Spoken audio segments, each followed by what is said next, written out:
నమస్తే, నేను Kavitha. Welcome to I dream news and నిజాలు. ఈ శనివారానికి యుద్ధం స్టార్ట్ అయ్యి 4 వారాలు కంప్లీట్ అవుతుంది. అలాగే డొనాల్డ్ ట్రంప్ ఇచ్చినటువంటి 5 రోజుల బ్రేక్ కూడా అదే రోజు కంప్లీట్ అవుతుంది. బట్ డొనాల్డ్ ట్రంప్ ఒక 15 ప్రతిపాదనలను ఇరాన్ ముందుంచితే ఇప్పుడు 5 కండిషన్లను ఇరాన్ అమెరికా ముందుంచింది.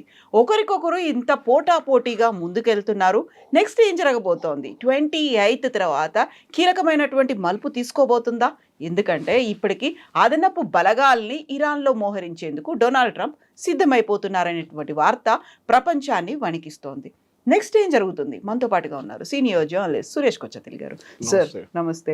రోజుకు ఒక ట్విస్ట్ టర్న్స్ అనేది కనిపిస్తున్నాయి. ప్రతిసారి ఇక్కడ ఎండ్ కార్డ్ పడుతుంది అనుకున్నప్పుడు సరికొత్తగా కండిషన్స్ వస్తున్నాయి అండ్ ట్రూప్స్ను కూడా డిప్లాయ్ చేయబోతున్నాడు డొనాల్డ్ ట్రంప్. మన తెలుగు సీరియల్ లాగా అయిపోయింది అనమాట.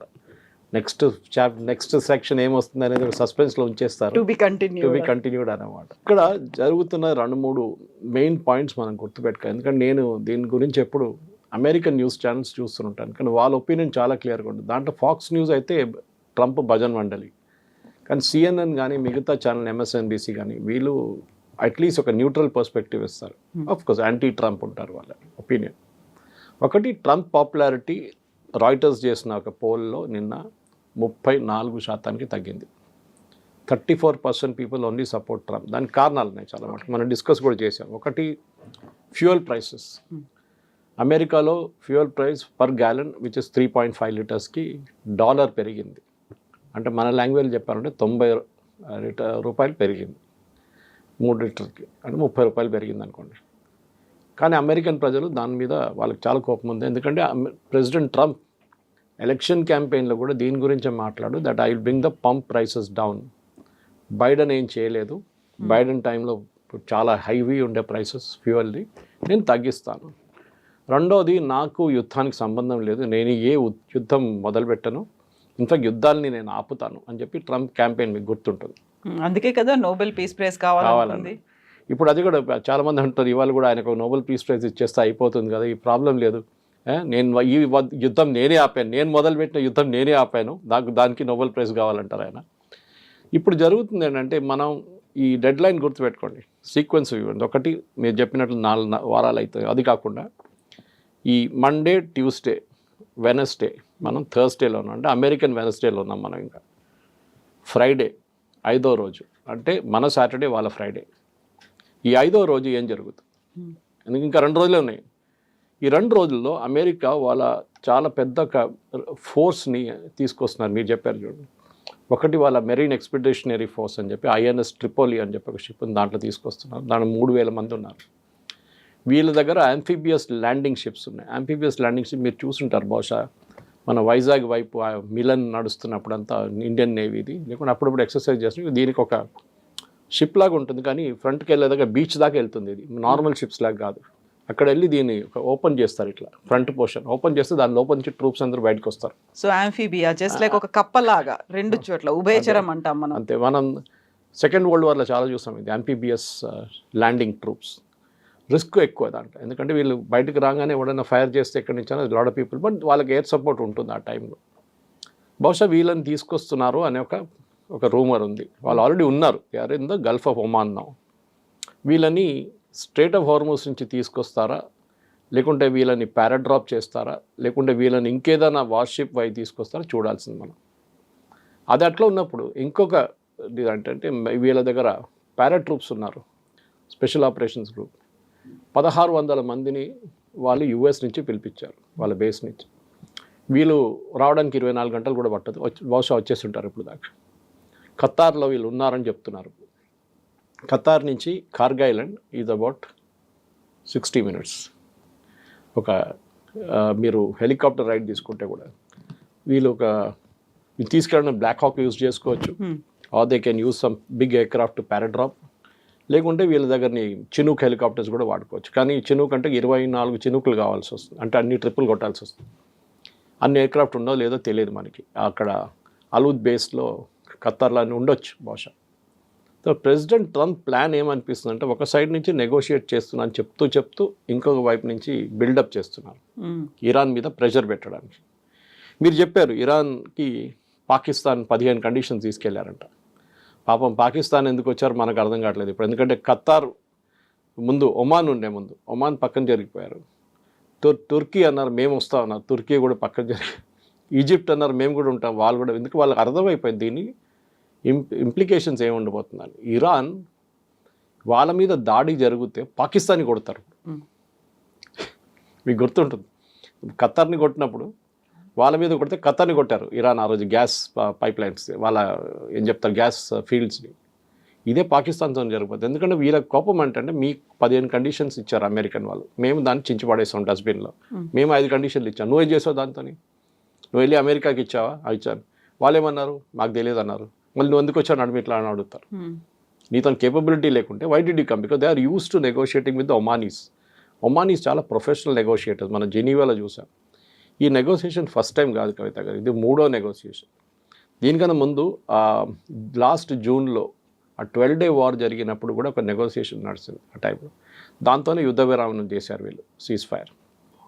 దాంట్లో కొన్ని కండిషన్స్ పెట్టారు, అది ఇది అని చెప్పి. ఇప్పుడు మళ్ళీ జెనీవాలో ఈ వార్ మొదలైన ముందు, 28 కంటే ముందు, చాలా మంచి డిస్కషన్ జరిగింది. Were almost close to signing a deal. ఆ టైంలో ఏదో ఇజ్రాయెల్ ప్రెషర్ పెట్టారంటున్నారు, ఇజ్రాయలీ లాబీ అంటున్నారు, ఏం జరిగిందో తెలియదు. కానీ వీళ్ళు సడన్గా సాటర్డే 28th బాంబ్ చేసేసారు వీళ్ళు, ఫిబ్రవరి. దాంతో మొత్తం యుద్ధం అంతా సో ఇరాన్ ఏమంటున్నారు, we don't believe in this talks. ఎందుకు మాట్లాడాలి? మొన్న లాస్ట్ ఇయర్ మాట్లాడాం, మళ్ళీ మా మీద బాంబు వేశారు. మళ్ళీ ఇప్పుడు మాట్లాడాం, దాని మీద మళ్ళీ మా మీద బాంబు వేస్తున్నారు. ఈసారి మాట్లాడితే కూడా మా మీద బాంబు వేస్తారు మళ్ళీ. సో పని చేద్దాం, మేము కండిషన్లు పెడుతున్నాం. ఫస్ట్ మా మీద బాంబింగ్ చేయకూడదు అని చెప్పి వాళ్ళు రాసి అగ్రిమెంట్లో ఇవ్వాలి. That we will not attack Iran again. We అనగానే యుఎస్ అండ్ ఇజ్రాయెల్. యుఎస్ బహుశా ఎస్ అంటారు కానీ ఇజ్రాయెల్ ఎప్పుడు ఎస్ అన్నారు. రెండవది, ఇప్పుడు దాకా జరిగిన వార్లో జరిగిన డ్యామేజెస్, అంటే ఏ బిల్డింగ్లు కూల్చారో అది ఇది, ఆయిల్ ఫీల్డ్స్ ఏదైనా ఉండనొచ్చు, పవర్ ప్లాంట్స్, దానికి కాంపెన్సేషన్ ఇవ్వాలి మాకు. అది బహుశా యుఎస్ ఎప్పుడు అంగీకరించారు. మూడవది, వీళ్ళేమంటున్నారంటే మా వైపు నుంచి ఉన్న మిసైల్ ప్రొడక్షన్ ఫెసిలిటీ కానీ మిగతా దాని మీద ఏ రెస్ట్రిక్షన్స్ ఉండకూడదు. ఇది టాప్ 3 అని పెట్టుకోవచ్చు. 5 కండిషన్స్ పంపించారు. యుఎస్ వైపు నుంచి ఏం చెప్పారంటే వాళ్ళ వైపు 15 కండిషన్స్ ఉన్నాయి. So we'll take again the top 5 only. First వీళ్ళు ఏమన్నారంటే యురేనియం గురించి మాట్లాడుతున్నారు. మీరు న్యూక్లియర్ ప్రాసెసింగ్ జరపకూడదు, దాన్ని ఏం చేయాలని చెప్పి మనం డిస్కస్ చేద్దామని చెప్తున్నారు. రెండవది, వీళ్ళ మిసైల్ కేపబిలిటీ కంప్లీట్గా కట్ డౌన్ చేయాలని చెప్తున్నారు. అంటే production wise and range wise, ఎన్ని కిలోమీటర్ కొట్టచ్చు, ఇంకా ప్రొడక్షన్ ఎన్ని నంబర్స్ ప్రొడ్యూస్ చేయొచ్చు. డ్రోన్స్ కూడా అంతే. మూడవది, మీ అఫిలియేట్స్, మీ శాటిలైట్స్ ఉన్నారు చూడండి, హెజ్బుల్లా లెబనాన్లో, హూతీలు యెమెన్లో, ఇక్కడ హమాస్ గాజాలో, వీళ్ళకి నో ఫండింగ్, నో ఆయుధం, నథింగ్, ఏం పంపించకూడదు, కంప్లీట్ మీరు కట్ ఆఫ్ చేసేసేయాలి. ఇది వాళ్ళ వైపు నుంచి ఒక 3 కండిషన్స్ పెట్టారు. అంటే 15లో 3 పెట్టాను నేను. వీళ్ళు ఇద్దరు అక్కడిక్కడ ఈ 3 కండిషన్స్ అంగీకరించారు. So there is no point of going forward. Only నామకే వాస్తే అక్కడెక్కడ ఎక్స్చేంజ్ చేసుకున్నారు. ఎందుకంటే వీళ్ళు ఫేస్ టు ఫేస్ కూడా కలవట్లేదు. ఇరాన్ ఏమంటున్నారంటే మేము మాట్లాడితే కూడా మేము ఇప్పుడున్న జారెడ్ కుష్నర్ అండ్ స్టీవ్ విట్కాఫ్తో మాట్లాడాము. Because they are not professional politicians. వాళ్ళు, Steve Witkoff is Trump Gulf buddy and వాళ్ళ కన్స్ట్రక్షన్ ఇండస్ట్రీలో ఫ్రెండ్. కుష్నర్ ఏమో సన్ ఇన్ లా. వీళ్ళకి ఇద్దరికి పొలిటికల్ ఎక్స్పీరియన్స్ అసలు లేదు నెగోషియేషన్లో. మేము we will speak to Vice President JD Vance and Marco Rubio, secretary of state. వీళ్ళతో మేము మాట్లాడతాం. కావాలంటే వీళ్ళిద్దరిని తెచ్చుకోండి మీరు, ఎందుకంటే ఎలిమెంట్ ఆఫ్ కంటిన్యూటీ ఉండాలి కదా. లాస్ట్ టైం ఏం మాట్లాడామన్నాం కానీ వీళ్ళిద్దరికి తెలియదు. సో వాళ్ళ దగ్గర అడుగుతా ఏం మాట్లాడారు లాస్ట్ టైం అని చెప్పి. అది so this is what situation. ఇప్పుడు ఈ మీటింగ్ జరుగుతుందో లేదో చెప్పలేము, చాలా డౌట్ఫుల్. ఎందుకంటే ఈ మీటింగ్ జరగాలంటే ఒకటి అట్లీస్ట్ ఒక 5-6 పాయింట్స్ మీద ఒక అగ్రిమెంట్ ఉండాలి, rough agreement. The top most యూఎస్కి ఉన్న అన్ని వారి ఇజ్రాయెల్కి ఉన్నది కూడా దట్ ఇరానియన్ న్యూక్లియర్ ప్రోగ్రామ్ గురించి. ఈ ఇరానియన్ న్యూక్లియర్ ప్రోగ్రామ్కి మీకు గుర్తుంటుంది కవిత గారు, ప్రెసిడెంట్ ఒబామా టైంలో ఒక ఒప్పందంకి వచ్చారు వీళ్ళు. దట్ వీళ్ళ ప్రొడక్షన్ వీళ్ళు తగ్గిస్తారు, అంటే వీళ్ళ యురేనియం క్వాలిటీ ప్రాసెసింగ్. అది కాకుండా వీళ్ళ వైపు నుంచి ఆయుధాలు తయారు చేయరు అని చెప్పి ఒక ఒప్పందానికి వచ్చారు. ఇరాన్ది చాలా మటుకు డబ్బులు ఆ టైంలో అమెరికా బ్లాక్ చేసి పడేశారు. అంటే వాళ్ళ ఓవర్సీస్ ఉన్న బ్యాంకులో ఉన్న డబ్బులని ఫ్రీజ్ చేసేసారు. ఇప్పుడు ఈవెన్ రష్యాది అట్లా చేశారు. 200 బిలియన్ 300 బిలియన్ ఉంది అకౌంట్, అన్నీ యూకేలో ఉండే, అదే మొత్తం ఫ్రీజ్ చేసేసారు వాళ్ళు. ఆ డబ్బులు కూడా ఈ అగ్రిమెంట్ ప్రకారం రిటర్న్ చేశారు. ట్రంప్ ఆ టైంలో ఏం పెద్ద గొడవ చేశారు ఏంటంటే అమెరికన్ ట్యాక్స్ పేయర్ డబ్బులు తీసి ఇరాన్కి ఇచ్చారు మీరు అని చెప్పి. అండ్ ఒబామా దానికి కౌంటర్ చేయలేకపోయారు, క్లియర్గా ఎక్స్ప్లెయిన్ చేయలేకపోయారు. ఒక పెద్ద పొలిటికల్ డిఫీట్ ఉండే ఒబామాకి. తర్వాత ఈసారి కూడా వీళ్ళు ఏం అడుగుతారంటే మాకు డబ్బులు కావాలి. సో దీంట్లో మెయిన్ స్టిక్కింగ్ పాయింట్ మనందరూ తెలుసు, ఈ స్ట్రైట్ ఆఫ్ హోర్మూస్ నుంచి షిప్పులు ఫ్రీగా దిగాలని ప్రెసిడెంట్ ట్రంప్ చెప్తే ఇరాన్ అంటున్నారు కాదు, దీని కంట్రోల్ మేము మిగతా అక్కడ ఉన్న గల్ఫ్ స్టేట్స్ అందరు కలిసి కంట్రోల్ మెయింటైన్ చేస్తాం. ఎందుకంటే మీకు గుర్తుంటుంది, ట్రంప్ ఒక ప్రెస్ కాన్ఫరెన్స్లో చెప్పారు బయట మీడియాతో మాట్లాడుతూ, ఎవరు కంట్రోల్ చేస్తారు స్ట్రైట్ ఆఫ్ హోర్మూస్ అంటే నేను, మీ అన్నారు. And Ayatollah, whoever is Ayatollah అంటే అక్కడ ఎవరు అయతొల్లా అంటే దాంట్లో 2 సంకేతాలు వచ్చినాయి బయటకు. ఒకటి, అయతొల్లా ఉంటాడు, రెజీమ్ చేంజ్ లేదు, ఈజ్ అగ్రీడ్ హిమ్సెల్ఫ్ అనమాట ఇండైరెక్ట్లీ. రెండవది, వీళ్ళిద్దరు కలిసి ఎట్లా కంట్రోల్ చేస్తారు, అమెరికాకి అక్కడ ఏం స్టేక్ ఉంది, అమెరికన్ షిప్స్ రావు అక్కడ అన్ని యూరోపియన్ లేకుంటే ఇండియన్ లేకుంటే మిగతా బంగ్లాదేశ్ బట్ ఇండోనేషియా వైపు వెళ్ళే షిప్స్లే ఉంటుంది, అండ్ చైనీస్ ఆఫ్ కోర్స్. ఇక అమెరికాకి ఏం ఇంట్రెస్ట్. వీళ్ళేమన్నారంటే మీరు మాకు డబ్బులు ఇవ్వకపోతే, ఇది మీరు మా ఇన్ఫ్రాస్ట్రక్చర్ డ్యామేజ్ అయిందని దాన్ని మేము ఒక టోల్ పెట్టేస్తాం, దీని మీద ప్రతి షిప్ దగ్గర నుంచి 1 మిలియన్ తీసుకుంటాం, ఏదో నా డబ్బులు తీసుకుంటాం మేము, అది మేము డిసైడ్ చేస్తాం మీరు ఈ డబ్బులు ఇవ్వకపోతే. అది కూడా president Trump is dead against. మిగతా దేశాలతో సహాయం పెట్టుకొని సౌదీ అరేబియాతో వాళ్ళతో ఒప్పందం పెట్టుకొని ఇది స్ట్రైట్ ఆఫ్ హోర్మూజ్ కంట్రోల్ చేయాలంటే కాదు. ఎందుకంటే స్ట్రైట్ ఆఫ్ హోర్మూజ్ అనేది సూయజ్ కెనాల్ కాదు, మనం గుర్తుపెట్టుకోవాలి. సూయజ్ కెనాల్ మన అందరు తెలిసిందే, ఈజ్ కంట్రోల్ బై ఈజిప్ట్. అది ఒక narrow shipping lane which connects 2 continents, I mean 2 seas అనమాట, మేజర్ ఓషన్స్. దానికి ఒక టెక్నాలజీ మీకు తెలిసి ఉంటుంది, ద లెవెల్ ఆఫ్ ఒక వైపు సీ హైట్ ఇంత ఉంది, ఇంకో వైపు ఇక్కడ ఇంత ఉంది. సో దీన్ని బ్యాలెన్స్ చేయడానికి ఇక్కడ నీళ్ళు నింపుతారు, షిప్ని తీసుకొచ్చి వీళ్ళు క్లోజ్ చేసిన తర్వాత ఈ హైట్ పెంచుతారు పంపింగ్ చేసే నీళ్ళు. దాని తర్వాత అటువైపు వచ్చినప్పుడు దాన్ని మళ్ళీ దిప్పుతారు, షిప్ బయటికి వెళ్ళిపోతుంది. ప్రతిరోజు hundreds of ships cross, but చాలా స్లోగా వెళ్తుంది ఆ ప్రాసెస్. ఈజిప్ట్ టోల్ తీసుకుంటారు. టోల్ అంటే ఒక ఛార్జ్ సూయజ్ కెనాల్, ఎందుకంటే చాలా ఇది ఆపరేషన్ చాలా కాంప్లికేటెడ్. టగ్ బోట్స్ ఉంటుంది, దాంతోపాటు వాళ్ళ supervisor hundreds and thousands of people పనిచేస్తారు ఒక్కొక్క షిప్ మూవ్ చేయాలంటే. చాలా స్పేస్ నేరో ఉంది, depth is only 20 meters. Super tankers travel చేయలేరు దాంట్లో. కానీ మీరు మొత్తం ఆఫ్రికా తిరిగి రాలక్కర్లేదు, మీరు you can just cross the Suez canal, you will save almost 15 days travel మీది సేవ్ అయిపోతుంది. అది పెద్ద సేవింగ్ షిప్స్. ఆ పరిస్థితుల్లో అదే ఇక్కడ తీసుకొస్తారంటే కాదు, ఎందుకంటే హోర్మూస్ అనేది ఒక ఓపెన్ ఓషన్ లాగా ఉంటుంది మీకు. అక్కడ మీరు ఏం చేస్తారు, ఇట్లాంటి పని చేయకూడదు అని చెప్పి యుఎస్ అంటున్నారు. కానీ ఇరాన్ అంగీకరించట్లేదు. వాళ్ళ దగ్గర ఉన్న మేజర్ ట్రంప్ కార్డ్ కవిత గారు ఈజ్ స్ట్రైట్ ఆఫ్ హోర్మూస్. అది వాళ్ళు ఎప్పుడు వాళ్ళకి అర్థమైపోయింది. And this is something America యుద్ధం మొదలయ్యే ముందే అర్థం చేసుకోవాలి ఉండే, దట్ స్ట్రైట్ ఆఫ్ హోర్మూస్ మీద ఇరాన్ కన్ను ఉంటుంది ఎప్పుడు. వాళ్ళ లాస్ట్ ట్రంప్ కార్డ్ అదే. సరే ఇప్పుడు ఏం చేస్తారు, ఇప్పుడు మనం మాట్లాడాం, బెరీడ్ ఎక్స్పెడిషనరీ ఫోర్స్ ఒకటి వస్తున్నారు 3,000 మంది, 82nd ఎయిర్బోర్న్ డివిజన్ వస్తున్నారు 1,600 పీపుల్. ఈ 82nd ఎయిర్బోర్న్ ట్రూప్కి అడ్వాంటేజ్ ఏంటంటే వాళ్ళు పారాట్రూపర్స్, వాళ్ళు 24 గంటలకు ఆపరేషన్కి వస్తారు అంతే, ఫినిష్ చేసి వాళ్ళు వెళ్ళిపోతారు. ఫర్ ఎగ్జాంపుల్ ఒక ఎయిర్ ఫీల్డ్ ఉందనుకోండి కార్గ్ ఐలాండ్ మీద, ఇరాన్లో ఉన్న కార్గ్ ఐలాండ్, దాన్ని క్యాప్చర్ చేయాలంటే వీళ్ళని పంపించాలి. అది వేరియస్ రూట్స్తో వస్తారు. మనం మాట్లాడడం చూడండి, ఇప్పుడు అయితే ల్యాండింగ్ ఫోర్స్ ఉండొచ్చు, పారాట్రూప్ చేయవచ్చు వాళ్ళని, లేకుంటే ఇంకా వార్షిప్లో తీసుకురావచ్చు, ఏదైనా రూట్లో తీసుకురావచ్చు. కానీ వాళ్ళని మీరు కాపాడుకోవాల్సి వస్తుంది, ఎందుకంటే వాళ్ళు అక్కడే వచ్చి కూర్చున్నారు అనుకోండి కార్గ్ ఐలాండ్, వీళ్ళు పైనుంచి మిసైల్ మొదలు పెడతారు, డ్రోన్లు మొదలు పెడతారు. So you have to give air support. And దీంట్లో ఎక్స్పర్ట్స్ వీళ్ళు.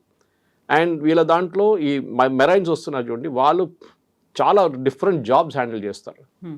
ఇంజనీరింగ్ యూనిట్ ఉంటారు, సిగ్నల్ యూనిట్స్ ఉంటారు, ఆర్మర్డ్ యూనిట్స్ ఉంటారు, for example even catering units ఉంటారు, మెడికల్ యూనిట్స్, అందరు ఒక కంబైన్డ్ ఫోర్స్ లాగా ట్రావెల్ చేస్తారు వాళ్ళు. సో వాళ్ళని ఒక ఏరోడ్రమ్ వాళ్ళ దగ్గర హ్యాండ్ ఓవర్ చేస్తే, ఒక ఎయిర్పోర్ట్ రన్వే హ్యాండ్ ఓవర్ చేస్తే వాళ్ళు చూసుకుంటారు అక్కడి నుంచి. అప్పుడు వీళ్ళు వెళ్ళిపోతారు, ద పారాట్రూపర్స్ వెళ్ళిపోతారు, వీళ్ళు ఉంటారు. అది క్యాప్చర్ చేసుకుంటే కార్గ్ ఐలాండ్, బికాజ్ అదొక్కటే ఒక ఏం చెప్తారు, ఐ థింక్ ద మేజర్ ఒక రీజనింగ్ ఇప్పుడు అదే ఒక్కటే కనిపిస్తుంది. ఈ సాటర్డే బహుశా జరగవచ్చు, ఎందుకంటే డెడ్లైన్ అయిపోతుంది. అది జరిగితే ఏమవుతుందంటే ఇరాన్ కంప్లీట్ రెవెన్యూ అమెరికా చేతిలో ఉంటుంది. వెనుజువేలా లాగా, వెనుజువేలా అదే చేశారు కదా. ఇప్పుడు అక్కడి నుంచి వెళ్ళే ప్రతి షిప్కి అమెరికా డబ్బులు తీసుకుంటారు. ఓకే, ఎందుకంటే మేము ఎప్పుడో పెట్టుబడి పెట్టాం, మాది $100 బిలియన్ ఉంది అక్కడ, మాకు రాలేదు డబ్బులు అని చెప్పి షెవ్రాన్ కానీ ఎక్సన్ మొబైల్ వాళ్ళని తీసుకుంటారు. ఇదే బహుశా కార్గిల్ అంతా కూడా జరగవచ్చు. జరిగితే ఇరాన్ ఏం చేస్తారు, then that should be the next situation. Exactly. ఇప్పుడు ఆల్రెడీ ట్రూప్స్ని డిప్లాయ్ చేయబోతున్నారు అనుకున్నప్పుడు దే విల్ బి లైక్ ఒక బూట్స్ ఆన్ ద గ్రౌండ్ అని మనం అనుకుంటాం. అది డైరెక్ట్గా దిగొచ్చేమో అనేటువంటి, ఇప్పుడు నేవీ కావచ్చు, ఎయిర్ ఫోర్స్ ఇప్పటిదాకా ఉంది, బట్ ఆర్మీ కూడా రాబోతోంది అనుకున్నప్పుడు ఇరాన్ ఎక్స్పెక్ట్ చేస్తోంది ఏం జరుగుతుంది అనేది. ఖమేనీ చనిపోక ముందు నుంచి కూడా అన్నిటినీ పెట్టుకున్నారు కాబట్టి, స్ట్రాటజీ అంత ప్లాన్ అయింది కాబట్టి అంత ఈజీగా కూడా యాక్సెప్ట్ చేయదు కదా. మళ్ళీ వాళ్ళు ట్రూప్ వస్తోంది అనుకుంటే వీళ్ళకంటూ ఒక స్ట్రాటజీ ఉంటుంది. డెఫినెట్గా అది మనం ఒక వార్ సెనారియోలో ఎప్పుడు ఎక్స్పెక్ట్ చేయాల్సింది. ప్రెసిడెంట్ ట్రంప్ చేసిన అన్నిటికంటే పెద్ద తప్పు ఇది. ఈ యుద్ధం మొదలయ్యే ముందు మేము ఇది చేస్తే ఇరాన్ ఏం చేస్తారు, ఒక వార్ సెనారియో ఉంటుంది. మేము కొడుతూనే వెళ్తాం, ఇరాన్ ఏం చేయరని కాదు కదా, వాళ్ళు చేస్తారు, వాళ్ళు కూడా దే విల్ రియాక్ట్. కానీ అది యాంటిసిపేట్ చేయలేదు యూఎస్. ఒకటి, ఇరాన్ వాళ్ళ నేబర్స్ మీద బాంబ్ చేస్తారనేది అమెరికా ఎప్పుడు ఊహించలేదు. అరే సౌదీ అరేబియా పక్కన చాలా ఫ్రెండ్లీ కంట్రీ, అక్కడ అటుపక్కన ఇరాక్ ఉన్నారు, ఇటు పక్కన కువైత్ ఉంది, ఖత్తార్ ఉంది, అక్కడ బహ్రెయిన్ ఉంది, వీళ్ళందరూ వాళ్ళతో ఉండాల్సిందే కదా. ఎప్పుడు అంటారు you cannot choose your neighbours అంటారు. వాళ్ళు ఉంటారు, ఇప్పుడు మీకు నచ్చకపోతే కూడా ఉంటారు మీ నేబర్స్ మీ దగ్గర. సో అట్లాంటి పరిస్థితి. నో టైం అటాక్ చేసింది Iran. Correct. And that day itself 28 itself ఇజ్రాయెల్ని కొట్టడం అని దాంట్లో కొత్తది ఏం లేదు, అది వాళ్ళు రెగ్యులర్గా చేస్తూ ఉంటారు. కానీ మిగతా ఫ్రెండ్స్ని కొట్టడం అనేది అది పెద్ద మార్పు వచ్చేస్తుంది. అండ్ వాళ్ళు కూడా రియాక్ట్ చేయలేకపోతున్నారు. మీరు చూడండి, వాళ్ళు సౌదీ అరేబియా కూడా గుడ్ ఎయిర్ ఫోర్స్, వాళ్ళు ఇరాన్ ఈజీగా అటాక్ చేసుకోవచ్చు. ఇన్ఫ్యాక్ట్ నిన్న ఒక న్యూస్ రిపోర్ట్లో, I think it was New York Times, దాంట్లో ఏం చెప్పారంటే Saudi Arabian prince Mohammed bin Salman ఏమన్నారంటే అమెరికా దగ్గర చెప్పారంట, మీరు యుద్ధం ఆపకండి, you go fight and finish off Iran. మీకు ఏం సహాయం కావాలంటే చెప్పండి, మేము ఇస్తాం మీకు ఎయిర్ బేస్ యూసేజ్, ఫైనాన్స్గా మీరు డబ్బులు ఏం కావాలంటే మేము హెల్ప్ చేస్తాం, కానీ ఆ ఇరానియన్ రెజీమ్ ఉండకూడదు. ఇప్పుడు మీరు ప్రెసిడెంట్ ట్రంప్ ప్లేస్లో ఉంటే కవిత గారు ఏం ఆలోచిస్తారు, ఇరానియన్ రెజీమ్ని ఎట్లా మార్చాలి? అక్కడ ఇప్పుడు ముగ్గురే ఉన్నారు, మాట్లాడడానికి రెడీగా ఉన్న ముగ్గురే ఉన్నారు. అంటే వాళ్ళు ఇప్పుడు దాకా చనిపోలేదు, వాళ్ళంతే అంత చెప్పొచ్చు, వాళ్ళు ఇంకా అటాక్ చేసి చంపలేదు వీళ్ళు. ప్రెసిడెంట్ కరెక్ట్, ప్రెసిడెంట్ పెసికిషాన్ ఆయన ఉన్నారు, speaker and this foreign minister, వీళ్ళు ముగ్గురే ఉన్నారు, కనిపిస్తున్నారు కూడా. ప్రెసిడెంట్ అయితే ఒక బ్లండర్ చేసిండు అన్న పెసికిషాన్, ఆయన యుద్ధం మొదలు కాగానే సౌదీ అరేబియా బాంబ్ చేయగానే ఒక అపాలజీ చెప్పాను, sorry we made a mistake, ఇంకా జరగదు ఇప్పటి నుంచి అని. ఇమ్మీడియట్గా విత్డ్రా చేయాల్సి వచ్చింది. Within ½ an hour revolutionary guards వాళ్ళని ఆయన ఫోర్స్ చేశారు విత్డ్రా చేయడానికి. So he is not interested, ఆయన పొజిషన్ చాలా వీక్ ఉంది. ట్రంప్ చెప్పారు చూడండి, మేము చంపకపోతే వాళ్ళ మనుషులు చంపుతారు వాళ్ళని అని చెప్పేసి, there people will kill them అని. So we don't know who to speak, మేము ఎవరితో మాట్లాడి మాకు అర్థం కావట్లేదు, ఇరాన్ ఎవరున్నారో మాకు తెలియదు. మేము అనుకున్నాం లారిజానీతో మాట్లాడదాం అనుకున్నా, కానీ ఇజ్రాయెల్ వచ్చి ఆయన కూడా కొట్టేశారు. And he was the most pragmatic face. ఆలోచించండి, ఇజ్రాయెల్ లారిజాని చంపినప్పుడు నాకు కూడా డౌట్ వచ్చింది, వై హిమ్? ఎందుకంటే అమంగ్ ఈ నలుగురు, ఇప్పుడు మనం చెప్పిన 3 పేర్లతో 4వ పేరు ఈయనది. అండ్ ఆయన would have been a great choice, because ఆయనకి రెవల్యూషనరీ గార్డ్ మీద పట్టుంది, ఆయనకి ఆర్మీ మీద పట్టుంది, అండ్ ఆల్సో పొలిటిక్స్ మీద అండ్ రిలీజియస్ లీడర్స్. నలుగురిని వీళ్ళు ఆయన తీసుకెళ్తారు, కలగరు, కానీ ఆర్ని చంపేస్తారు ఆయన. ఇప్పుడు ఎవరితో మాట్లాడతారు మళ్ళీ మీరు? You have to speak to only these 3 people. వీళ్ళు ముగ్గురికి అంత పవర్ లేదు. Whereas the speaker of the Iran parliament Mohammad Khalifa, ఆయన దీనికన్నా ముందు ఎయిర్ ఫోర్స్ చీఫ్ ఉండే, and he was also the chief of the revolutionary guards. ఈ 2 పదవులు చాలా careful, especially revolutionary guards. So ఆయనకు ఆ పవర్ ఉంది ఒకటి, కానీ he the hard line religious bent of mind. అంత ఈజీగా అమెరికా చెప్పిన మాటలు వినరు. సో బహుశా వీళ్ళు ముగ్గురులో ఎవరినో ఒకరిని మాట్లాడుతున్నారు ఇరాన్తోని అమెరికా డైరెక్ట్గా, కానీ ఎవరని చెప్పట్లేదు. ఇరానియన్ ఫారెన్ మినిస్టర్ అయితే డినై చేసేసారు, మేమైతే మాట్లాడలేదు, ట్రంప్తోనే మాట్లాడుకుంటున్నాడు, and he is just playing for the markets. ఈ మార్కెట్ రేటు, ఆయిల్ రేట్ తగ్గించడానికి చేస్తున్నారు, మిగతా ఏం లేదు position, which is sort of correct. కానీ ఇప్పుడు జరిగే దాంట్లో కవిత గారు, ఈ నెక్స్ట్ 24 hours to 48 hours చాలా క్రూషియల్గా ఉండబోతుంది. ఎందుకంటే ఇరాన్ మూవ్ కాకపోతే Hmm. ట్రంప్ దానికి ఎక్స్క్యూజ్గా యూజ్ చేసుకుంటారు. నేను చూడండి, నేను ఎంత ఓపెన్గా ఉన్నాను, నేను 15 కండిషన్ పెట్టాను, డిస్కస్ చేద్దాం అని చెప్తే వాళ్ళు రాలేదు, వాళ్ళు మీటింగ్కి ఏం చేయమంటారు నన్ను అన్నాడు. And that is why Monday to Friday పెట్టుకున్నారు ఆయన, సాటర్డే పెట్టుకోలేదు, 6 డే అని చెప్పలేదు, 5 days అని చెప్పారు. సో దట్ ఎగ్జాక్ట్లీ ఫ్రైడే రోజు మార్కెట్, యుఎస్ మార్కెట్ క్లోజ్ చేయగానే అటాక్ అనేది బహుశా కరెక్ట్ జరుగుతుంది. సో ఇప్పటిదాకా మనం ఇరాన్ గురించి పెట్టే కండిషన్స్ గురించో లేకుంటే అమెరికా ఇస్తున్నటువంటి 15 ఫార్ములా గురించో మాట్లాడుకుంటున్నాం, కానీ ఇజ్రాయెల్ మాత్రం తను ఏం చెయ్యాలనుకుంటుందో ఆ పని చేస్తుంది. అండ్ ట్రంప్ని మళ్ళీ లాగాలి అనేటువంటి ప్రయత్నాలు కూడా చాలా ఎక్కువగానే చేస్తుంది. ఎందుకని ఇజ్రాయెల్ అసలు మాట్లాడట్లేదు? నెతన్యాహు ఎప్పుడో ఒకసారి కనిపిస్తున్నారు తప్ప ట్రంప్ లాగా ఆయన చెయ్యట్లేదు అసలు. మాట్లాడడం అనేది యూర్ టాకింగ్ ప్రెస్ కాన్ఫరెన్స్ లాగా. ఎగ్జాక్ట్లీ. అక్కడ ఏమవుతుంది, వాళ్ళ స్ట్రాటజీ కావచ్చు, లేకపోతే ఫండ్స్ గురించి కావచ్చు. ఇజ్రాయెల్లో ఎప్పుడు ఒఫిషియల్ పొలిటికల్ బ్రీఫింగ్ కన్నా వాళ్ళ ఆపరేషనల్ బ్రీఫింగ్ ఎక్కువ ఉంటుంది. ఇప్పుడు ఐడిఎఫ్ చూడండి, ఇజ్రాయలీ డిఫెన్స్ ఫోర్సెస్ రోజుకి 2-3 సార్లు బ్రీఫింగ్ ఇస్తారు. వాళ్ళ ఆపరేషన్ డీటెయిల్స్, లెబనాన్లో ఏం జరిగింది, లిటానీ రివర్ దగ్గర కొట్టాము మేము, ఇన్ని బంకర్లు డిస్ట్రాయ్ చేసాము, ఇన్ని లాంచ్ ప్యాడ్ డిస్ట్రాయ్ చేసాము, వాళ్ళు బ్రీఫింగ్ ఇస్తారు రెగ్యులర్గా. అది ఉంటుంది. కానీ పొలిటికల్ బ్రీఫింగ్ అని చాలా తక్కువ. ఒకటి, ఎందుకంటే ఆయన ముందుకు ఎందుకు వచ్చారంటే ఒకసారి ఆయన చనిపోయారని చెప్పి పెద్ద రూమర్ ఉండే, సో నేను బతుకున్నానని చూపించడానికి ఆయన వచ్చినాను. కానీ ఇజ్రాయెల్ ఎప్పుడు బయట ట్రంప్ మాట్లాడరు వీళ్ళు. They are very very reserved వాళ్ళ కామెంట్స్లో. ఇజ్రాయెల్ కావాల్సింది ఒకటే, అండ్ స్పెషలీ నెటన్యాహుకి ఎలక్షన్స్ రాబోతుంది ఇప్పుడు కొన్ని నెలల్లో. ఆయనకి ఈ ఎలక్షన్ గెలవాలంటే యుద్ధం ఉండాలి ఆయనతో, ఇంకా నడవాలి యుద్ధం. ఇజ్రాయలీస్ చాలా టైర్డ్ అయిపోయారు యాక్చువల్లీ.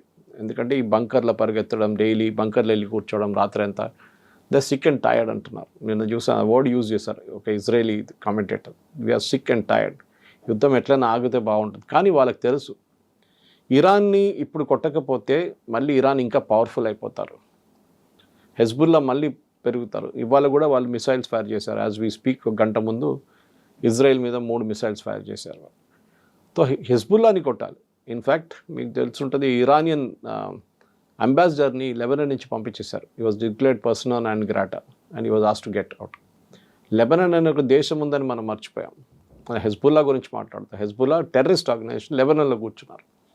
సో ఇజ్రాయెల్కి అదొక పెద్ద ప్రాబ్లం. ఎందుకంటే ఇప్పుడు వాళ్ళ మొత్తం ఎఫర్ట్స్ మీరు చూస్తే ఇరాన్ కన్నా ఎక్కువ వాళ్ళు లెబనాన్ మీద పెడుతున్నారు. సౌత్ లెబనాన్లో కంప్లీట్ క్యాప్చర్ చేసుకొని మా టెరిటరీ పడదు, మేము అక్కడ నుంచి ఖాళీ చేయమని చెప్తున్నారు. వాళ్ళకి ఒక బఫర్ జోన్ లాగా వచ్చేస్తుంది అది. ఎందుకంటే అక్కడి నుంచి మిసైల్స్ లాంచ్ చేసినప్పుడు నార్దర్న్ ఇజ్రాయెల్ వైపు ఈ బఫర్ జోన్ ఉంటే పనికొస్తుంది ఇజ్రాయెల్కి అనమాట. వాళ్ళ ఆయుధాలు కూడా, అంటే వాళ్ళ యాంటీ ఎయిర్క్రాఫ్ట్ గన్స్ కానివ్వండి, మిగతా ఇంటర్సెప్టర్స్ కానీ అక్కడ ఉంచుకోవచ్చు సదర్న్ లెబనాన్లో. ఇటువైపు ఇరాన్ వైపు వాళ్ళు ఏం చేస్తున్నారంటే, వాళ్ళు కంటిన్యూస్ ఇవాళ పొద్దున కూడా బాంబ్ చేశారు. వాళ్ళు స్పెసిఫిక్గా లీడర్షిప్ని కొడుతున్నారు. స్టార్టింగ్ నుంచి అదే కదా, 28th రోజు కొట్టింది లీడర్షిప్ని కొట్టే, ఇప్పుడు కూడా అదే చేస్తున్నారు. కమాండ్ అండ్ కంట్రోల్ సెంటర్స్ని కొడుతున్నారు. నిన్న సౌదీ అరేబియా మీద 25 డ్రోన్లు ఫైర్ చేశారు ఇరాన్, ఒకటే మిసైల్ ఫైర్ చేశారు. అంటే వాళ్ళ మిసైల్ లాంచింగ్ కేపబిలిటీ చాలా మటుకు డిగ్రేడ్ అయినట్లుంది. అంటే లాంచర్స్ని కొడుతున్నారు ఇజ్రాయెల్ కంటిన్యూస్గా. బహుశా that must be the strategy ఇజ్రాయెల్ది. వెళ్తూ ముందుకు వాళ్ళు అమెరికా లాగా వాళ్ళు మాట్లాడడం తక్కువ, వాళ్ళు పని చేసేది ఎక్కువ వాళ్ళ దగ్గర. అది ఎప్పుడు వాళ్ళది ఇజ్రాయెల్ కల్చర్ అట్లా ఉంటుంది. అమెరికన్ ప్రెసిడెంట్ అట్లా కాదు, ట్రంప్ దగ్గర ఏమైనా అడిగితే ఏదో చెప్పేస్తాడు ఆయనకే తెలియదు ఏం చెప్పాడని. ఇది అట్లా కాదు, ఈ మెజర్డ్ వర్డ్స్ ఉంటుంది ఇజ్రాయలీ ప్రైమ్ మినిస్టర్ది. ఇట్స్ అవి ఇలా బెంజమిన్ నెతన్యాహుది. కానీ అట్ ద సేమ్ టైం మనం ఇంకా ముందుకు వెళ్తున్నప్పుడు ఇజ్రాయెల్ని కంట్రోల్ చేయకుండా అమెరికా ఏం చేయలేరు. రేపు ఒక ఒప్పందానికి వచ్చారనుకోండి, ఇజ్రాయెల్ అప్రూవల్ లేకుండా అమెరికా దాన్ని యాక్సెప్ట్ చేయరు. ఇజ్రాయెల్ లేకుండా అమెరికా బాంబింగ్ చేయొచ్చు అంటే నో. అమెరికన్ సపోర్ట్ లేకుండా ఇజ్రాయెల్ ఇరాన్ మీద దాడి చేయవచ్చా, హెజ్బుల్లా మీద అంటే నో. రెండు వైపు నుంచి అమెరికా సపోర్ట్, ఇక్కడ ఇజ్రాయెల్ సపోర్ట్ చాలా క్రూషియల్. అండ్ యూఎస్లో మీకు తెలిసిందే జూయిష్ లాబీ అనేది చాలా పవర్ఫుల్. వాళ్ళు మీడియా కానీ మిగతా ఫైనాన్స్ కానీ ఈ సెక్టర్స్ అన్ని వాళ్ళు కంట్రోల్ చేస్తారు. సో సపోర్ట్ ఉంటుంది. ఇప్పుడు యుఎస్ గవర్నమెంట్కి జూయిష్ సపోర్ట్ ఉండాల్సిందే, అదొక చాలా క్రూషియల్ ఫ్యాక్టర్. దానికోసం నెతన్యాహు ఎక్కువ మాట్లాడరు, బయట వచ్చి ఆయన మాట్లాడుతున్నప్పుడు హీ స్పీక్స్. వాళ్ళ పబ్లిక్ ఎంగేజ్మెంట్స్ కనిపిస్తారు, ఆర్మీ యూనిట్స్ కలవడానికి వెళ్తున్నారు, రెస్టారెంట్కి వెళ్తున్నారు, వీడియోలు బయటకు వస్తున్నాయి. బట్ ఈ 3 దేశాలు లాగర్ హెడ్స్ అంటారు, కంటిన్యూస్గా ఫైట్ చేయాలి అనే దాంట్లోనే 3 ఉన్నాయి. బట్ ఆ ఇంపాక్ట్ ప్రపంచ దేశాల మీద పడుతుంది, భారతదేశం మీద ఎస్పెషల్లీ. బయటికి వెళ్తే ట్రాఫిక్ జామ్లు అనేవి రోడ్ల మీద కనిపించట్లేదు, పెట్రోల్ బంకుల్లో కనిపిస్తున్నాయి, లాంగ్ క్యూస్ అనేవి ఉన్నాయి. You take any time, morning నుంచి మిడ్ నైట్ వరకు అదే పరిస్థితి ఉంది. క్రైసిస్ ఆర్టిఫిషియల్గా క్రియేట్ చేశారా, నిజంగా ఉందా, ప్రభుత్వం ఏం చేస్తోంది? క్రియేటెడ్ క్రైసిస్ ఇది, అంటే ఇది పానిక్ బయింగ్. ఇది నిన్న కావాల్సిన ఫ్యూయల్ హైదరాబాద్లో సప్లై అయింది, దానికన్నా 605 కిలోలీటర్ ఎక్స్ట్రా సప్లై అయింది. కానీ ఏమవుతుందంటే ఒక రోజుకి సప్లై ఇన్ని, వాళ్ళ ట్యాంక్ అండర్ గ్రౌండ్ ట్యాంక్లో ఒక కెపాసిటీ ఉంటుంది పెట్రోల్ బంక్లో. వాళ్ళు ఒక రోజుకి ఫిలప్ చేసుకుంటే బహుశా ఒక రోజు 2 రోజులు వాళ్ళకి నడుస్తుంది ట్యాంకర్. ఈ ట్యాంకర్లన్నీ most of the petrol bunk దగ్గర ట్యాంకర్లు ఉండదు. ఈ ట్యాంకర్ పంపిస్తుంది అంతా, అది ఐఓసీఎల్లో, బీపీసీఎల్లో, హెచ్పీసీఎల్, వాళ్ళు టెండర్ పిలుస్తారు ట్యాంకర్కి. సంవత్సరం పాటు టెండర్ ఉంటుంది. ఇప్పుడు సడన్గా వాళ్ళకి 1200 ట్యాంకర్లు కావాలి ఎక్స్ట్రా. అది సరే పక్కన రాష్ట్రంలో ఉందంటే అక్కడ కూడా అదే క్రైసిస్. ఈ పానిక్ బయింగ్ ఎందుకు జరుగుతుందని ఎవరికి అర్థం కాదు. ఇది ఏదో వాట్సాప్ గ్రూప్లో మెసేజ్ వచ్చి ఉంటుంది. మన దగ్గర we have more than 62 days, అంటే 62 రోజులు కావాల్సిన ఫ్యూయల్ మన దగ్గర ఉంది ఇప్పటికి కూడా. ఎందుకంటే మన కంటిన్యూస్ మనకు షిప్స్ వస్తూనే ఉన్నాయి. So that is not a problem. అది రాగానే ఒకసారి గుజరాత్ పంపిస్తారు, లేకుంటే ముంబై పంపిస్తారు, లేకుంటే మ్యాంగ్లూరు పంపిస్తారు, లేకుంటే కొచ్చిన్ పంపిస్తారు, లేకుంటే అటువైపు విశాఖపట్నం పంపిస్తారు. So that all over the country distribution pipe lines ఉంటుంది వాళ్ళకి. ఎక్కడ ఫ్యూయల్ షార్టేజ్ లేదని చెప్పారు. సజ్జనార్ గారు చెప్పారు, స్టీవెన్ రవీంద్ర గారు చెప్పారు, ఈవెన్ ఉత్తమ్ కుమార్ రెడ్డి గారు చెప్పారు, దేర్ ఇస్ నో షార్టేజ్. అది కాంగ్రెస్ గవర్నమెంట్లో ఉన్న మినిస్టర్ చెప్తున్నారు, there is no shortage, don't panic. ఈ ప్యానిక్ బయింగ్ అనేది మన ఇండియన్ కల్చర్లో. రేపు పొద్దున్న నుంచి పాలు రాదు మీకంటే వెళ్ళి 10 లీటర్ పాలు కొనుక్కొచ్చి ఇంట్లో పెట్టుకుంటారు. అట్లా మన వాళ్ళు చేస్తారు అట్లాంటి పనులు. ఎందుకు మీరు ఫుల్ ట్యాంక్ కొట్టుకుంటే ఏం చేస్తారు మీరు? వాళ్ళకి లాజిక్ లేదు. మీరు గుర్తుంటుంది కవిత గారు, దీనికన్నా ముందు మోదీ గవర్నమెంట్ వచ్చే ముందు వీళ్ళు రూపాయి అక్కడ ఇక్కడ పెంచుతుండే వీళ్ళు అప్పుడప్పుడు. ₹2 ఒకసారి, ₹1, ₹1.50 లీటర్కి. ఒకరోజు ముందు అనౌన్స్ చేస్తారు, రేపు పొద్దున్న నుంచి రూపాయి పెరుగుతుందని. ఇవాళ సాయంత్రం మొత్తం లైన్ కట్టేస్తారు పెట్రోల్ బంక్ బయట. గంట కూర్చుంటారు. ఆటో రిక్షా డ్రైవర్ నుంచి BMW అందరూ ఉంటారు లైన్లో. వాడు maximum fuel tank full tank కొట్టుకుంటే 50 లీటర్లు, ₹50 సేవ్ అవుతుంది. BMWకి ₹50 సేవ్ చేసుకొని ఏం చేసుకుంటాడు అర్థం కాదు నాకు. I can still understand auto rickshaw driver. ₹50 ఏం చేసుకుంటాడు? అదే దానికోసం 2 గంటల సేపు లైన్లో నిలబడతాడు, టైం వేస్ట్, కానీ ఉంటాడు. ఇది మన మెంటాలిటీ. ఇది ఎల్పిజి చూడండి. ఎల్పిజి మన దేశంలో నేను ఆ రోజు చెప్పాను కూడా 33 కోట్ల కనెక్షన్స్ ఉంది మనకి. 33 కోట్లు అంటే ప్రతి ఇంట్లో ఒక ఎల్పిజి ఉంది. బికాజ్ ఈ మల్టిప్లై బై 4 పాపులేషన్ ఇండియన్ పాపులేషన్కి వచ్చేస్తుంది. కానీ చాలా ఇంట్లో ఇప్పుడు కూడా వాళ్ళు పిఎన్జి వాడుతున్నారు. ఇప్పుడు గవర్నమెంట్ ఇమ్మీడియట్ ఏం చెప్పారంటే you have to start PNG distribution immediately. Last 2 రోజుల్లో 2 లక్షల కనెక్షన్స్ ఇచ్చారు. పైప్ న్యాచురల్ గ్యాస్ గవర్నమెంట్ దగ్గర, అది కూడా బయట నుంచి ఇంపోర్ట్ చేసేది, ఏదో మనం తయారు చేసేది కాదు, కానీ ప్రాసెస్ చాలా ఈజీ దానికి. ఎల్పిజి ఆ ప్రాసెస్ అట్లా కాదు. ఎల్పిజి స్టోరేజ్ చాలా డిఫికల్ట్, ఎందుకంటే ప్రెషర్లో స్టోరేజ్ చేయాల్సి వస్తుంది, హై ప్రెషర్లో. దానికోసం ఎక్కువ స్టోరేజ్ చేయలేము. వేరే ఆయిల్ మనం ఎంత స్టోర్ చేసుకోవచ్చు, అండర్ గ్రౌండ్ ట్యాక్స్ ఉంది, స్ట్రాటజిక్ రిజర్వ్స్ ఉన్నాయి, అన్నీ ఉన్నాయి మన దగ్గర. దానికోసం 62 రోజులు అంటాము. ఎల్పిజి కంటిన్యూస్ వస్తూనే ఉండాలి. And of course oil production నుంచి ఎల్పిజి ప్రొడ్యూస్ చేసుకోవచ్చు, బ్యూటేన్, ప్రొపేన్ అన్నీ వస్తుంది దాని నుంచి. ఎందుకు? మీకు హీలియం ఉంది. మీరు ఎంఆర్ఐ మిషన్ నడిపించాలంటే మీకు హీలియం కావాలి. మీరు సెమీ కండక్టర్ ఇండస్ట్రీ కావాలంటే హీలియం కావాలి. మనం అనుకుంటాం మనం ఓన్లీ కుకింగ్, ప్రాసెసింగ్ దీని గురించి మాట్లాడతాం. మన దేశంలో ఉన్న 92% కనెక్షన్స్ డొమెస్టిక్, 8% కమర్షియల్, అంటే కిచెన్లు కానీ, ఇండస్ట్రియల్ కిచెన్స్ కానీ, రెస్టారెంట్స్ కానీ వీళ్ళకి. కానీ ప్రెషర్ చూడండి ఎక్కడికి వస్తుంది, వాళ్ళ మీద కూడా వస్తుంది. సో గవర్నమెంట్ ఏమంటున్నారు, ఇవి పిఎన్జి తీసుకోండి. పిఎన్జి తీసుకుంటే మీ ఎల్పిజి ఆటోమేటిక్ సస్పెండ్ అయిపోతుంది, గవర్నమెంట్కి సేవింగ్ వస్తుంది. గవర్నమెంట్ ఇప్పుడు మీరు చూస్తుంటారు, ఇవాళ పొద్దున కూడా న్యూస్ వచ్చింది పేపర్లో, చాలామంది బుక్ చేసిన వాళ్ళకి క్యాన్సిలేషన్ నోటీస్ వచ్చేసింది. ఎందుకు వచ్చింది అది? బికాజ్ ఒకటే అడ్రస్లో వాళ్ళకి 4 కనెక్షన్లు కనిపిస్తున్నాయి ఇప్పుడు. So they using AI to check. ఒకటే ఇంట్లో, ఒక అడ్రస్లో, ఒకటే బిల్డింగ్లో, ఒకటే ఫ్లోర్లో, ఒకటే ఫ్లాట్లో 4 కనెక్షన్స్ కనిపిస్తుంది వాళ్ళకి. సో క్యాన్సిల్ చేసి పడేశారు 3. ఆబ్వియస్లీ వీళ్ళు స్టాక్ చేసుకుంటున్నారు. ఇది ముందేం చేస్తారా, 3 కూడా ఆర్డర్ చేయరు. ఇప్పుడు ప్యానిక్ వచ్చినప్పుడు అన్ని ఆర్డర్ చేశారు సడన్గా, అప్పుడు పట్టుబడ్డారు.